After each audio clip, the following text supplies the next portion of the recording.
لَيَجْمَعَنَّكُمْ إِلَى يَوْمِ الْقِيَامَةِ لَا رَيْبَ فِيهِ الَّذِينَ خَسِرُوا أَنفُسَهُمْ فَهُمْ لَا يُؤْمِنُونَ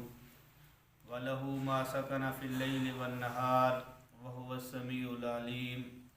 قُلْ أَغَيْرَ اللَّهِ أَتَّخِذُ وَلِيًّا فَاطِرِ السَّمَاوَاتِ وَالْأَرْضِ وَهُوَ يُطْعِمُ وَلَا يُطْعَمُ قُلْ إِنِّي أُمِرْتُ أَنْ أَكُونَ أَوَّلَ مَنْ أَسْلَمَ وَلَا تَكُونَنَّ مِنَ الْمُشْرِكِينَ قُلْ إِنِّي أَخَافُ إِنْ عَصَيْتُ رَبِّي عَذَابَ يَوْمٍ عَظِيمٍ مَنْ يُصْرَفْ عَنْهُ يَوْمَئِذٍ فَقَدْ رَحِمَهُ وَذَلِكَ الْفَوْزُ الْمُبِينُ وَإِنْ يَمْسَسْكَ اللَّهُ بِضُرٍّ فَلَا كَاشِفَ لَهُ إِلَّا هُوَ وَإِنْ يَمْسَسْكَ بِخَيْرٍ فَهُوَ عَلَى كُلِّ شَيْءٍ قَدِيرٌ وَهُوَ الْقَاهِرُ فَوْقَ عِبَادِهِ وَهُوَ الْحَكِيمُ الْخَبِيرُ قُلْ أَيُّ شَيْءٍ أَكْبَرُ شَهَادَةً قُلِ اللَّهُ شَهِيدٌ بَيْنِي وَبَيْنَكُمْ وَأُوحِيَ إِلَيَّ هَذَا الْقُرْآنُ لِأُنْذِرَكُمْ بِهِ وَمَنْ بَلَغَ أَئِنَّكُمْ لَتَشْهَدُونَ أَنَّ مَعَ اللَّهِ آلِهَةً أُخْرَى قُلْ لَا أَشْهَدُ قُلْ إِنَّمَا هُوَ إِلَهٌ وَاحِدٌ وَإِنَّنِي بَرِيءٌ مِّمَّا تُشْرِكُونَ الَّذِينَ آتَيْنَاهُمُ الْكِتَابَ يَعْرِفُونَهُ كَمَا يَعْرِفُونَ أَبْنَاءَهُمُ الَّذِينَ خَسِرُوا أَنفُسَهُمْ فَهُمْ لَا يُؤْمِنُونَ۔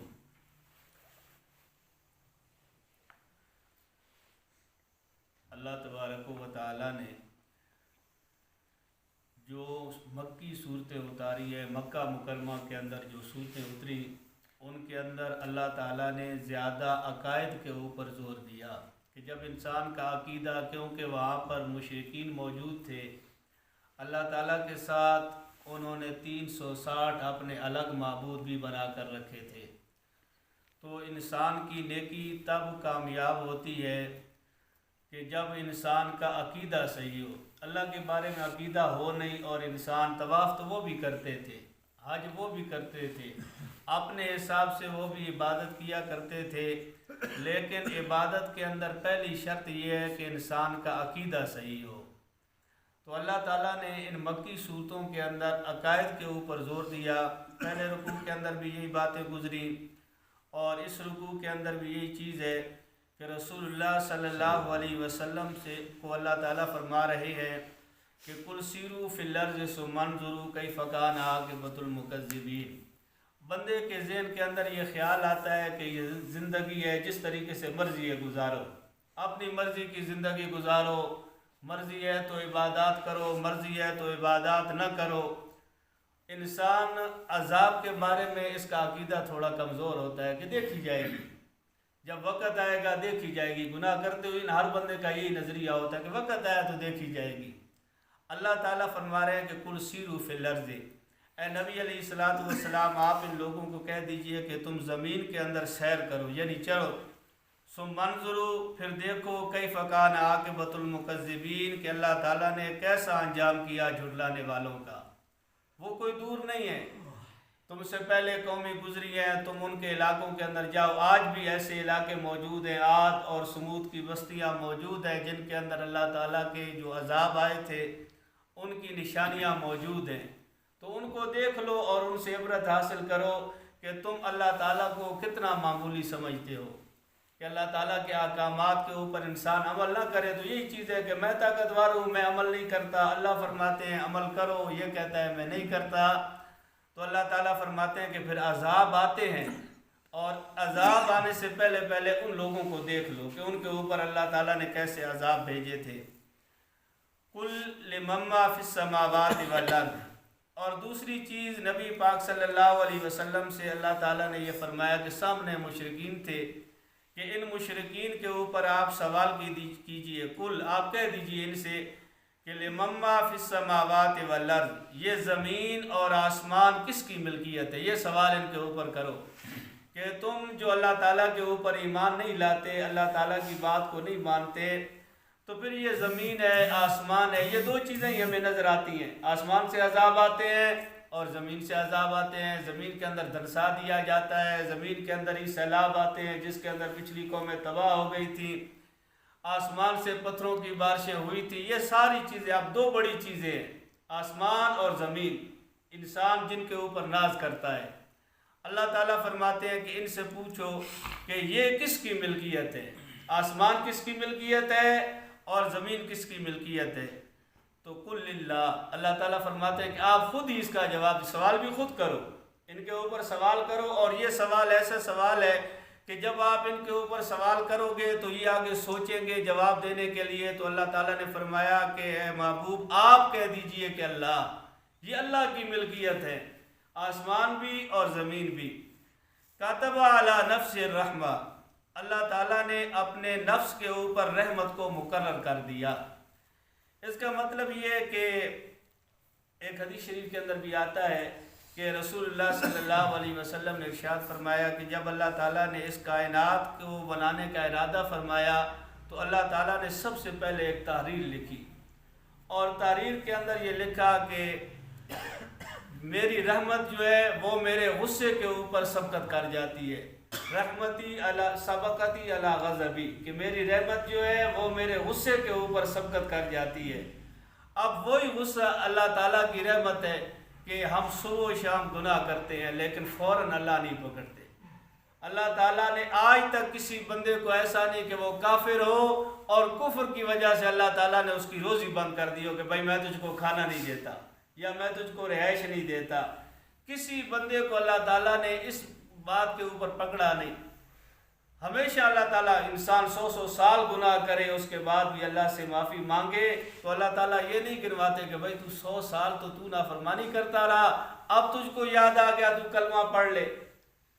لیکن اللہ کی رحمت ہے کہ اللہ تعالیٰ فوراً نہیں پکڑتے۔ اگر فوراً عذاب آتے تو شاید آج میں اور آپ اس جگہ نہ بیٹھے ہوتے، ہم کب کے عذاب کے اندر آ چکے ہوتے۔ لیکن اللہ کی رحمت ہے کہ گناہ کرنے کے بعد فوراً اللہ تعالیٰ نہیں پکڑتے، پھر بھی ہر انسان کو اللہ تعالیٰ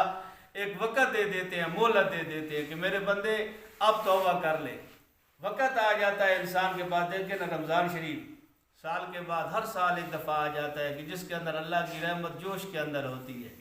کہ آ جاؤ بھائی بندے، اب تو تمہاری عادت بن گئی ہے، تم شرم کے ساتھ بھی مسجد کے اندر آؤ گے کہ لوگ کہیں گے کہ رمضان کے اندر بھی مسجد کے اندر نہیں آتا،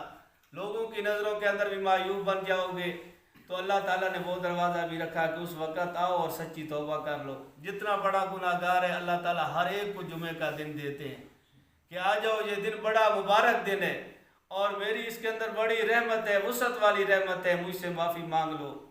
تہجد کا وقت ہے، پھر ہر نماز کے بعد، فرض نماز کے بعد حدیث پاک کے اندر آتا ہے دعا بڑی قبول ہوتی ہے کہ فرض نماز کے بعد دعا مانگو، اللہ تعالیٰ سے اپنے گناہوں کا معافی مانگو، استغفار کرو۔ تو اللہ فرماتے ہیں کہ میں نے اپنی ذات کے اوپر اپنی رحمت کو لازم کر دیا کہ جو بھی آئے گا، بڑے سے بڑا گناہ گار آئے گا، میں اس کو معاف کر دوں گا۔ لَيَجْمَعَنَّكُمْ إِلَىٰ يَوْمِ الْقِيَامَةِ، البتہ ضرور تم کو اللہ تعالیٰ جمع کرے گا قیامت کے دن۔ قیامت کا دن قائم ہوگا، سارے جمع کیے جاؤ گے، لا ریب فیہ، اور اس دن کے اندر کوئی شک نہیں، کیونکہ یہ تو ہمارے ایمان کا جز ہے کہ اللہ تعالیٰ نے آخرت جیسے باقی ایمان کی جزیات رکھے، اس کے ساتھ ساتھ اللہ تعالیٰ نے مسلمان کے ایمان کے اندر بھی یہ بات رکھ دی کہ مرنے کے بعد کی زندگی کے اوپر ایمان رکھنا۔ اگر ایمان نہ ہو تو پھر تو کافر ہے۔ مسلمان کے لیے یہ شرط رکھ دی کہ جیسے باقی تو چیزوں کے اوپر ایمان رکھے گا،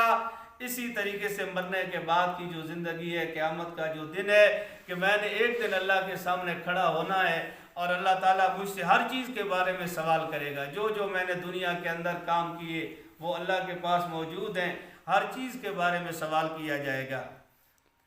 الذین خسروا انفسهم فهم لا یؤمنون، اور وہ لوگ خسارے کے اندر آ گئے جو ایمان نہیں لاتے۔ ایمان جن کا نہ ہو، ایمان والے کو پتہ ہے کہ اگر میں نماز نہیں پڑھوں گا اللہ تعالیٰ مجھ سے پوچھے گا، اگر میں زکوٰۃ نہیں دوں گا اللہ تعالیٰ مجھ سے پوچھے، کیونکہ یہی تو چیز ایمان ہے کہ اگر مسلمان ہو نماز بھی نہ پڑھے، مسلمان ہو روزہ بھی نہ رکھے، مسلمان ہو زکوٰۃ بھی نہ دے، مسلمان ہو جھوٹ بھی نہ چھوڑے، مسلمان ہو غیبت بھی نہ چھوڑے، تو پھر اس کا ایمان کیا رہا؟ یہی چیز تو فرق ہے نا، اسلام اور کفر کے اندر انہی چیزوں کا تو فرق ہے کہ سچائی، انسان سچی بات کرے، عبادت کرے، اللہ کے سامنے جھکے، اللہ کو راضی کرے۔ اور جو بندہ ظالم ہوگا، جس نے اپنی جان کے اوپر ظلم کیا ہوگا، وہ بندہ وہی ہوگا جو ایمان لانے والا نہیں ہوگا، جو کہتا ہے ٹھیک ہے جی زندگی گزارو، مرنے کے بعد کچھ بھی نہیں ہے، بس بعد میں دیکھی جائے گی۔ وَلَهُ مَا سَكَنَ فِي اللَّيْلِ وَالنَّهَارِ، اور اللہ وہ ذات ہے جس نے سکون رکھا ہے رات کے اندر اور دن کے اندر۔ یہ سکن سکون کا جو لفظ ہے عربی کے اندر دونوں معنوں کے اندر آتا ہے، متحرک کے اندر بھی، حرکت کے معنی کے اندر بھی، اور سکون کے معنی کے اندر بھی، کہ وَلَهُ مَا سَكَنَ فِي اللَّيْلِ وَالنَّهَارِ، اور اللہ وہ ذات ہے جس نے رات کے اندر سکون رکھا، وَالنَّهَارِ، اور دن کو حرکت دی، کہ دن کے اندر ہر چیز حرکت کے اندر ہوتی ہے، انسان چلتا پھرتا اٹھتا بولتا سب کچھ ہے، لیکن رات کو اللہ تعالیٰ نے کتنا پرسکون ماحول بنا دیا، ہر طرف خاموشی خاموشی ہے۔ وَهُوَ السَّمِيعُ الْعَلِيمُ، اور اللہ تعالیٰ سننے والے بھی ہیں اور جاننے والے بھی۔ ہم جو بھی اب دونوں کو اللہ تعالیٰ نے دن اور رات پہلے ذکر کر دیا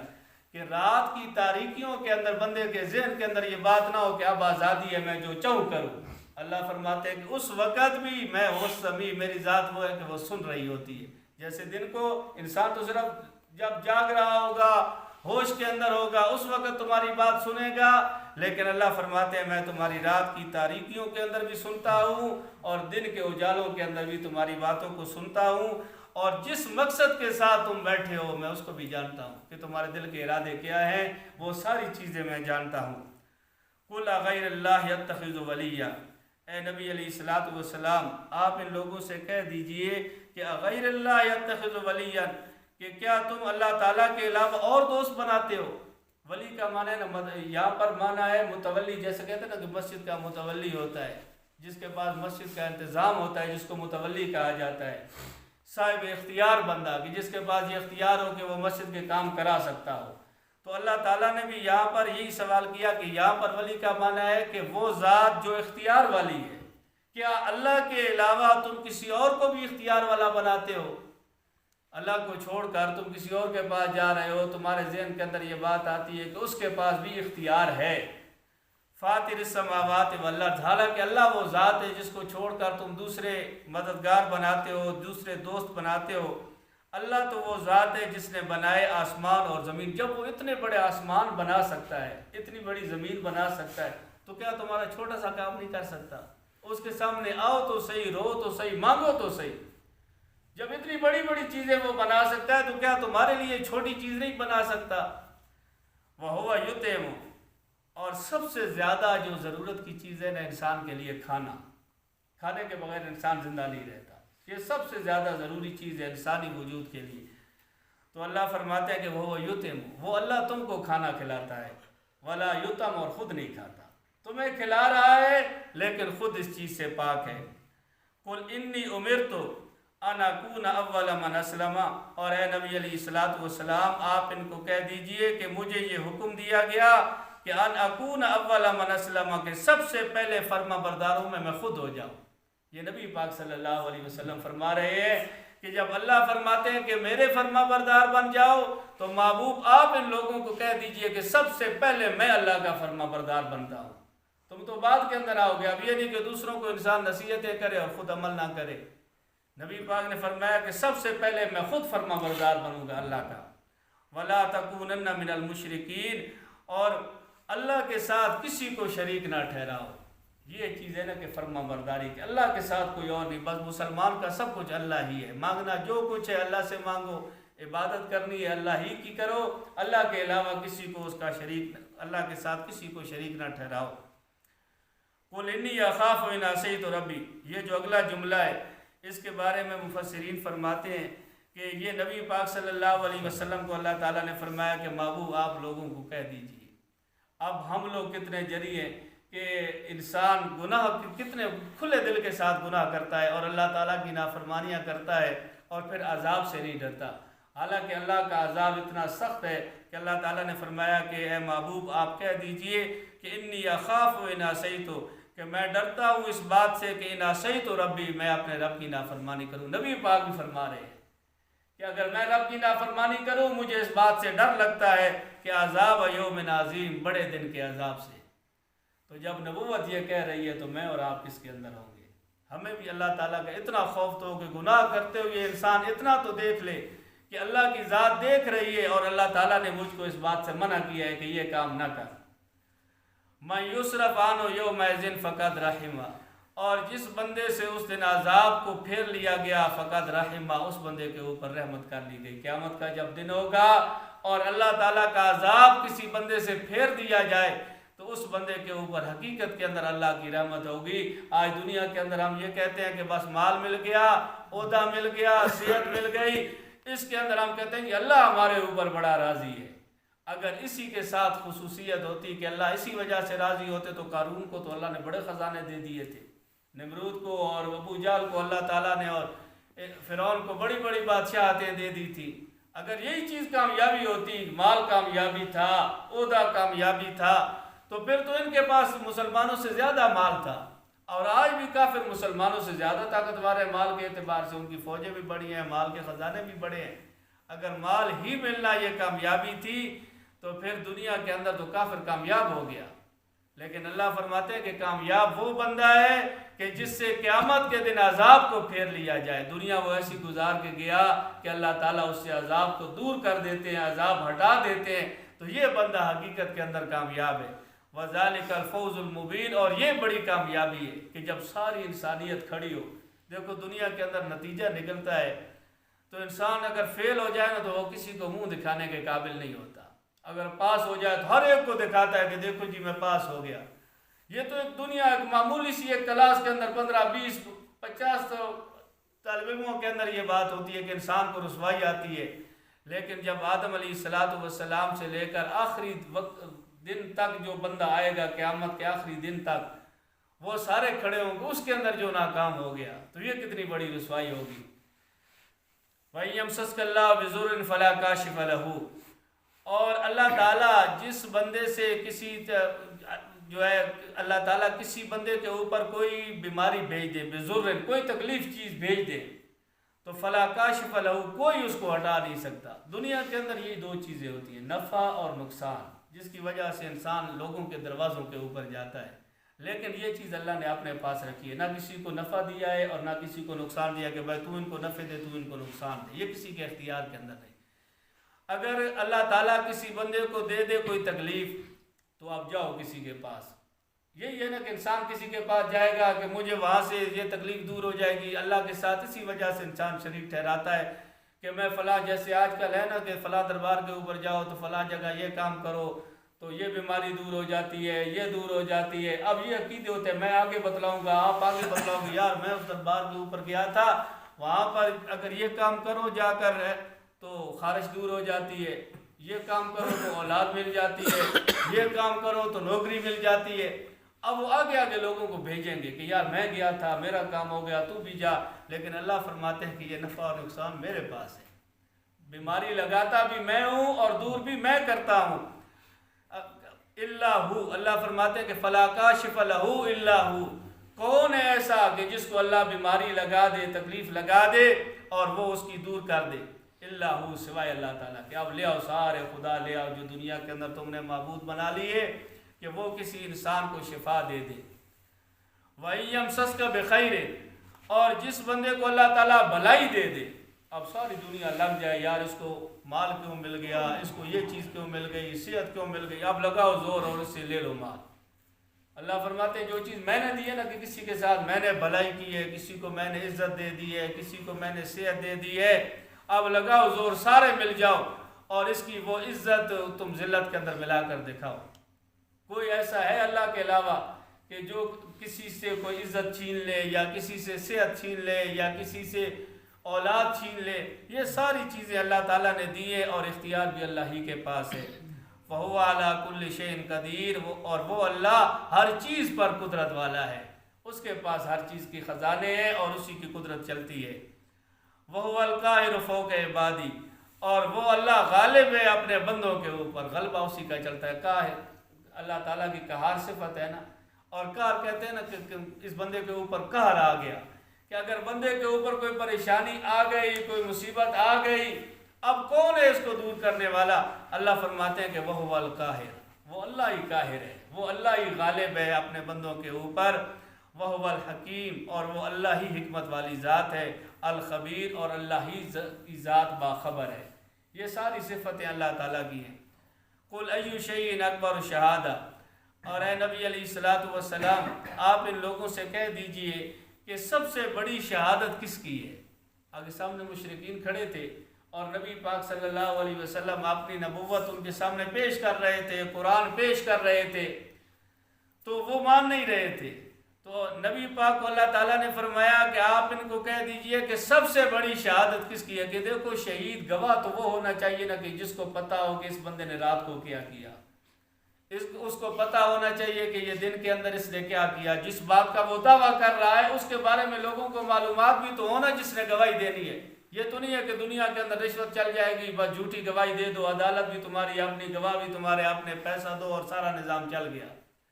لیکن محبوب کو اللہ فرماتے ہیں کہ آپ نے نبوت کا دعویٰ ان کے سامنے کیا اور یہ لوگ آگے سے انکاری ہیں، تو آپ ان سے پوچھئے کہ سب سے بڑی شہادت کس کی ہے، میں وہ شہادت بھی پیش کر دیتا ہوں۔ اب ان کے پاس کیا جواب ہوگا؟ وہ کیا کہیں گے سب سے بڑی شہادت کیا ہے؟ قل اللہ، اللہ فرماتے ہیں کہ آپ ان کو کہہ دیجئے کہ سب سے بڑی شہادت جو ہے وہ اللہ کی ہے، اور میں اپنی نبوت کے اوپر اللہ کی گواہی پیش کر رہا ہوں کہ اللہ نے مجھ کو نبی بنایا، شہیدٌ بینی و بین ذالک و بینکم، اور وہ اللہ گواہ ہے میرے اور تمہارے درمیان۔ آج نہ مانو، میں نے تو جو میری ڈیوٹی تھی تمہارے سامنے رکھ دی، میں نے کہہ دیا میں نبی ہوں، اللہ کا پیغام لے کر آیا ہوں، قرآن لے کر آیا ہوں، نہ مانو،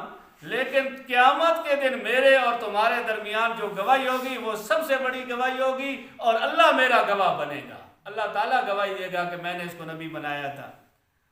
وَأُوحِيَ إِلَيَّ هَذَا الْقُرْآنَ، اور اس قرآن کو کیوں اتارا گیا؟ یہ قرآن کیوں آیا؟ یہ انسان صرف بس اس کو چومے چاٹے الماری کے اندر رکھ دے، یہ قرآن آیا کیوں تھا؟ اللہ تعالیٰ اس قرآن کے بارے میں فرما رہے ہیں کہ وَأُوحِيَ إِلَيَّ، میں وہی کرتا ہوں آپ کی طرف، هَذَا الْقُرْآنَ، اس قرآن کی، کہ لِأُنذِرَكُم بِهِ، کہ آپ یہ قرآن پڑھ کر لوگوں کو اللہ سے ڈرائیں۔ قرآن پڑھو گے اللہ کا ڈر تمہارے دل کے اندر آئے گا۔ یہ تو تھے وہ جو سامنے لوگ تھے مشرکین، لِأُنذِرَكُم بِهِ، جو مشرکین مکہ تھے۔ وَمَن بَلَغَ، اور اگلا جملہ اللہ نے فرمایا کہ وَمَن بَلَغَ، ہر وہ بندہ جس تک یہ قرآن پہنچ جائے۔ جب قرآن اس کے پاس پہنچ گیا تو وہ اپنے دل کے اندر صرف اللہ کا ڈر رکھے، اللہ سے ڈرے، اور قرآن کا مقصد بھی یہی ہے کہ قرآن کی تبلیغ بھی یہی ہے کہ لوگوں کو اللہ سے ڈراؤ۔ أَإِنَّكُمْ لَتَشْهَدُونَ أَنَّ مَعَ اللَّهِ آلِهَةً أُخْرَىٰ، کیا تم گواہ بناتے ہو اللہ تعالیٰ کے ساتھ دوسرے معبود، اور کوئی تمہارے خدا ہیں جن کو تم نے اللہ تعالیٰ کے ساتھ اپنا معبود جوڑ کر رکھا ہے؟ تم یہ کہتے ہو جیسے لات تھا، منات، عزا، یہ جو ان کے بت تھے، کہ بھائی یہ ہمارے گواہ بن کر یا ہمارے سفارشی بن کر اللہ کے پاس آئیں گے۔ جب ان سے کوئی سوال کرتا تو کہتے تھے کہ ہم ان کی عبادت جو کر رہے ہیں، یہ لات ہے، منات، عزا، یہ جو بڑے بڑے بت ہیں، ہم اس وجہ سے ان کی عبادت کرتے ہیں تاکہ یہ اللہ کے ہاں ہمارے سفارشی بن کر آئیں۔ لیکن قُلْ لَا أَشْهَدُ، اے محبوب نبی پاک صلی اللہ علیہ وسلم آپ ان کو کہہ دیجئے کہ میں تو بھائی ان کو نہیں مانتا، میرا تو ایک اللہ ہے، بس میں اسی کے اوپر ایمان رکھتا ہوں، ساری امیدیں اسی کے ساتھ میری ہیں، اللہ کے علاوہ میں کسی کو نہیں مانتا، نہ کسی سے ڈرتا ہوں اور نہ میری کسی سے توقعات ہیں۔ جب ساری چیزیں ہیں اللہ کے پاس تو پھر میں عبادت بھی تو اللہ ہی کی کروں، رزق کے معاملے اس کے پاس، صحت اس کے پاس، عزت ذلت اس کے پاس، روزی کے ذرا ہر چیز اس کے پاس ہے، تو پھر میں اسی کی عبادت کروں۔ قُلْ إِنَّمَا هُوَ إِلَٰهٌ وَاحِدٌ، اے محبوب آپ کہہ دیجئے کہ یہ سارے خزانے اس اکیلے اللہ کے پاس ہیں۔ وَإِنِّي بَرِيءٌ مِّمَّا تُشْرِكُونَ، اور میں بیزار ہوتا ہوں اس سے جو تم شرک کرتے ہو، اللہ کے ساتھ تم جن کو شریک ٹھہراتے ہو نا، میں ان سے بیزار ہوں، میں ان کو نہیں مانتا۔ الَّذِينَ آتَيْنَاهُمُ الْكِتَابَ يَعْرِفُونَهُ كَمَا يَعْرِفُونَ، اور یہ لوگ جب ان کے پاس کتاب ہے، یہ قرآن مجید آیا، يَعْرِفُونَهُ كَمَا يَعْرِفُونَ أَبْنَاءَهُمْ، یہ قرآن کو ایسے جانتے ہیں جیسے اپنے بیٹوں کو جانتے ہیں۔ اور دوسرا اس کا معنی مفسرین نے کیا کہ نبی پاک کو ایسے جانتے ہیں جیسے اپنے بیٹوں کو جانتے ہیں۔ اب اس قرآن کے بارے میں کسی کو شک ہے کہ یہ اللہ کا کلام نہیں ہے؟ کسی کو شک ہے کہ اللہ کا یہ کلام نہیں ہے؟ وہ تو عربی لوگ تھے، فصاحت و بلاغت تھی، عربی جانتے تھے، سمجھتے تھے۔ قرآن نے چیلنج کر دیا تھا کہ بھائی ایک صورت لے آؤ، قرآن کی چھوٹی سی صورت اِنَّا أَعْطَيْنَاكَ الْكَوْثَرَ، اس جتنی صورت بنا کر لے آؤ اگر یہ انسان کا کلام ہے۔ لیکن کوئی نہیں بنا سکا، سارے بیٹھے، کچھ بھی نہیں ہوا ان سے۔ تو اللہ تعالیٰ فرماتے ہیں کہ ان کو یقین ہے کہ یہ کلام اللہ کا ہے، اور نبی پاک صلی اللہ علیہ وسلم کے معجزات دیکھ کے یقین ہو گیا کہ یہ کوئی شاعر مجنون پاگل جو وہ کہتے تھے وہ نہیں ہے اللہ کا نبی۔ اللہ تعالیٰ فرماتے ہیں کہ یہ صرف ضد کے اوپر نہیں مانتے، جو قرآن کو نہ مانے صرف ضد کے اوپر، اور نبی کو نہ مانے صرف ضد کے اوپر، ورنہ وہ قرآن کو اور نبی کو ایسے جانتے ہیں جیسے 100 بچے کھیل رہے ہوں تو کوئی انسان چلا جائے اس کے اندر وہ اپنے بچے کو فوراً پہچان لیتا ہے کہ فلاں میرا بیٹا ہے۔ آج تک کسی نے کہا کہ یہ میرا بیٹا نہیں ہے جی، میں اپنے بیٹے کو نہیں پہچان سکتا۔ اپنے بیٹے کی پہچان جیسے اس کے پاس ہے ویسے ہی اس قرآن کی پہچان کہ یہ قرآن اللہ کا کلام ہے، اور نبی پاک صلی اللہ علیہ وسلم اللہ کے نبی ہیں، وہ یہ جانتے ہیں کیونکہ ان کی پچھلی کتابوں کے اندر یہ سارے واقعے آ گئے۔ الذین خسروا انفسہم، اور وہ لوگ خسارے کے اندر آ گئے، انہوں نے اپنی جانوں کو خسارے کے اندر ڈال لیا۔ فہم لا یؤمنون، وہ جو ایمان نہ لائے، قرآن کو نہ مانے، نبی کو نہ مانے، ان کی باتوں کو نہ مانے، قرآن کے اوپر عمل نہ کرے، تو وہی بندہ ہے جس نے اپنے اوپر ظلم کیا اور وہ ایمان لانے والا نہیں ہے، وہ مومن نہیں ہے۔ مومن کو تو پتہ ہے کہ اگر میں اللہ کی نافرمانی کروں گا تو اللہ تعالیٰ مجھ کو سزا دے گا، مرنے کے بعد میں نے اللہ کے سامنے پیش ہونا ہے۔ سبحانک لا علم لنا